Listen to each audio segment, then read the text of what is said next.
Hello everyone, welcome to the very first part of the World Finals for Season 1, as this would be season finale for both East and West, and we merge them together to make less complications. So the way the starting grid goes, that it will be, the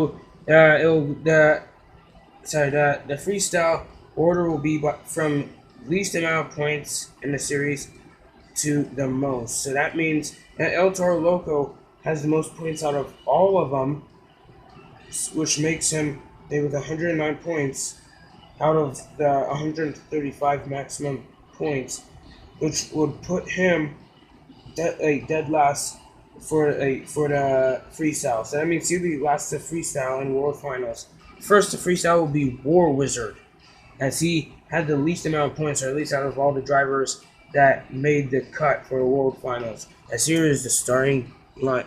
Here is the field of track. So up first we have Randy Moore from War Wizard. As he usually does part-time events in Tennessee because he's an Eastern driver. That's how he was in the East Series. That's why he was in the East Series. But since he made it, he was able to. He was consistent enough in freestyle to make the cut, just barely, but he only got 25. You have Candace Jolly in Monthly Dalmatian, did one event and somehow got enough points to get into the World Finals. Here we have Dan Evans in Destroyer, another driver I did not like, which we did not think that he would make it, but he was doing well enough. And it was just in the one East Series event alone that locked him in. The West Series his West Series points didn't count, even though he was dead last in the West Series points. So anyway, and what a story this is, as the rookie Jeff McGritton and the Felon, as this will only be a second freestyle event because his very first freestyle event ever in a Monster Jam truck was in San Diego, and he got a score of a 40, and I think he was actually the third person to come out to do freestyle and got a score of 40, and that was well enough points to get him in. Good job by the rookie. And we have Steve Sims, who and Stone Crusher, who always finds a way to get himself to the World Finals, and in this custom Monster Jam series, he was able to do it, as he only did one, he only did one event and got a 41 in Oakland. Now remember, I'm listing these drivers by the order they're gonna do freestyle, and Gravedigger will be the sixth one to come out. It's disappointing, yes. A lot of you would think that's ridiculous how he's coming out only sixth. He will only be the sixth one to come out, considering there's 16 drivers. But he'll be the sixth one to come out based on the points that he got. Here you have Chuck Warner, and Bulldozer wasn't that good. In fact, he wasn't that good, but you know what? You gotta slide, as Bulldozer. It's Scott Hartsock and Gunslingers not made much appearances in World Finals. But he had two appearances. He had two appearances in the West Series. He had two appearances out of the three, and got a score of 38 he got a score of 25 in his first run, and then a 38 in his second run. And basically now it was enough points to get him in. John Seasock had an awesome start to the East Series, winning the event. In fact, winning the freestyle event in Orlando, Florida, in the Citrus Bowl, and now he's looking to get the freestyle title, as he's already gotten two. He already got two world racing titles in the World Finals. Let's see if he could get a freestyle title in the champion. In the Custom Championship Series.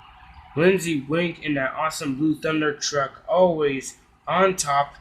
He was the one that won the second event in freestyle at New Orleans, which remember that event was hard to win. A lot of drivers had their runs end early. Blue Thunder was seemed to be like one of the very few to finish to even like finish regulation and bonus time. He like got well as he will be the 10th driver to go out and do freestyle in World Finals. And remember, the remaining six drivers I'm about to show you are in a 5 out of 6 are in the West Series because remember the West Series drivers seem to like get like higher like score higher, and actually the episodes lasted longer if you pay attention to the episode duration. So as Medusa is the only E Series driver to be to be freestyling in the bottom 6. As yeah, this here is Avenger. As remember, he went like we know that Jim Cole and Avenger is not that good when it comes to racing, but when it comes to freestyle, he will tear up the truck. As he'll tear up the truck, and that since this is a freestyle championship competition, of course he would go full time. So yeah, almost got it done in Houston, and then San Diego got a score of a 12, which brought him down a bit. Oakland wasn't too, he didn't do too good. So yeah, I forgot to say that the Felon, Jeff McGrinnan, Felon just made the cut, and yet to make it to the World Finals, that he had a score of a 40. That's how good the West Series was. We have Mohawk Warrior, and there you have George Belhan and the Mohawk Warrior. He was very, very consistent. He had a bad start in Houston, gained a score of a 12, but then in San Diego he got a score of a 27, which a bit better. And then it was in Oakland where he was. It was in Oakland when Mohawk Warrior won a little racing competition that happened earlier that day in Oakland, which actually allowed him to do freestyle last. It actually allowed him to do freestyle last, and it paid off because I guess he learned from other drivers' mistakes and got a perfect score, 45 out of 45 in Oakland, which I didn't see coming because he didn't look like he was that consistent. But you know what? I'm just a commentator. I wouldn't know that much. So Max D, compared to Gravedigger, was more consistent, even though Max D didn't get any freestyle title, but Gravedigger did. Gravedigger was more inconsistent than Max D, which is the reason why Max D will be freestyling 13th.